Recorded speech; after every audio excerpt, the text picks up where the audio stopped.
Hello students, this video is for class 11 science.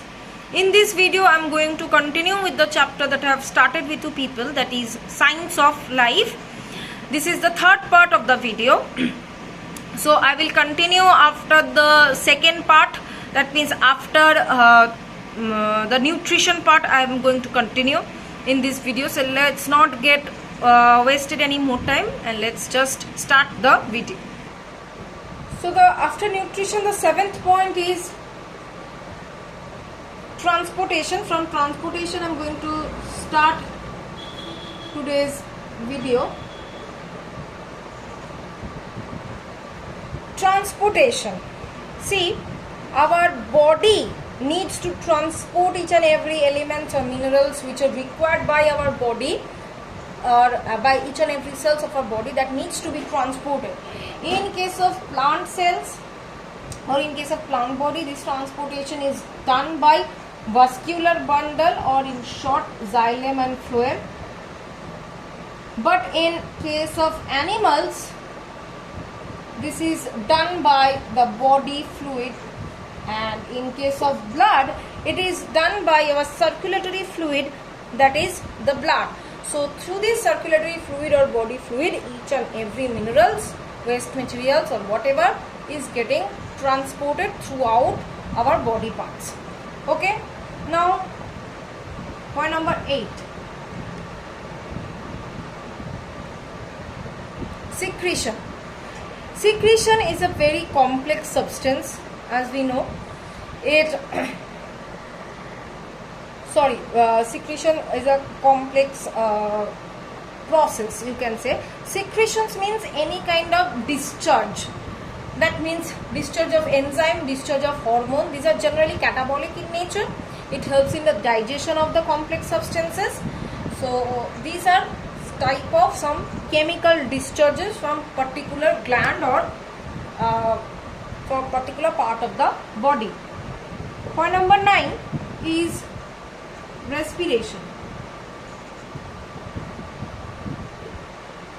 Now respiration, obviously it is a catabolic process. It is having two parts. One is external respiration, another one is the cellular respiration.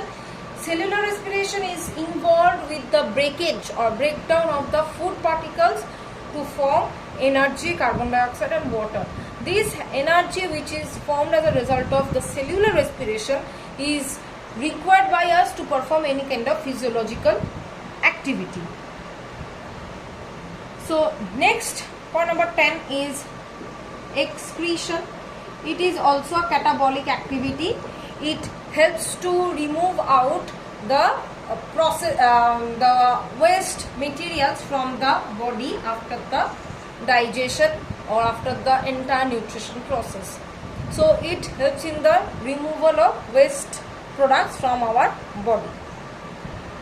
Point number 11 is irritability.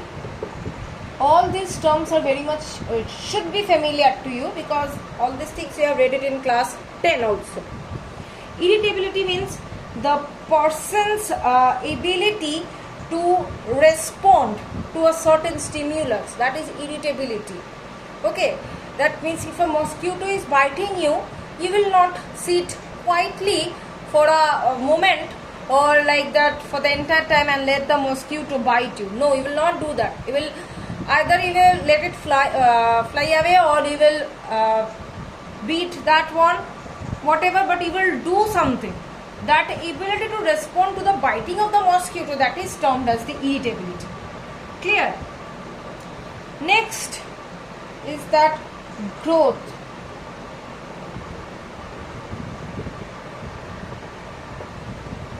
Growth.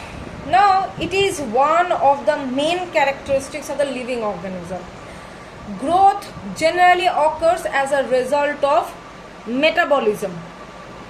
Growth signifies increase in volume of the protoplasm, formation of the protoplasm, cell differentiation, cell division. Okay, so this growth is an important feature of the living organism, and this growth takes place as a result of the metabolism. Point number 13 is adaptation. and it is also a unique characteristic of the living beings. We have the ability, or we get the ability to adapt in a new environment so that we can sustain our lives throughout the time. Okay, if we cannot adapt in a particular environment, it will be really very much harmful for us to get survived. Next, point number 14 is reproduction.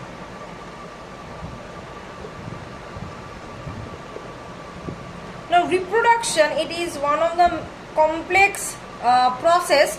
It through this reproduction, it enables the organisms or the living beings to produce the new individuals of the same kind. So it helps to maintain the race. Point number 15 is heredity. What is heredity? Transmission of parental characters to the next generation or to their offspring is termed as heredity. Okay, so this thing from parents to offspring, these characteristics are being carried by the cells, by the nucleus, by the chromosomes. This we term it as heredity. Point number 16.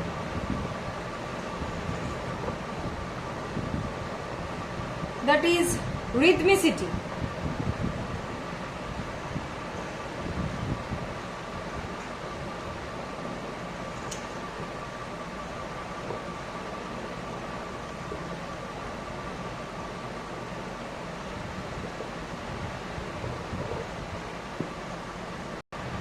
Rhythmicity, functional rhythm is the basic property of the living beings. Okay, all the vital activities like the respiration, nutrition, reproduction, all of them follows a rhythmic sequence. If it is not being followed, then the rhythm will not be maintained, and ultimately it will hamper the living organism. Number 17 is mutability. What is this mutability? The phenomenon of permanent change in the phenotype of the organism due to the change in the genotype or the chromosome within the offspring is called mutability. That means it is a change which we can see. The change which has taken place in the chromosome and which is seen to us. That is the mutability. Next, number 18 is evolvability. That means the ability to evolve itself, adapt and evolve itself in the environment to get sustained or to get survived. 19, life cycle, senescence and death. The term senescence should be familiar to you. It means old age or growing old, and death means it is a consecutive result of the senescence, and life cycle means the cycle from the birth to the death is termed as the life cycle. So till this much I am keeping the video. In the next video I will continue with the chapter. Thank you.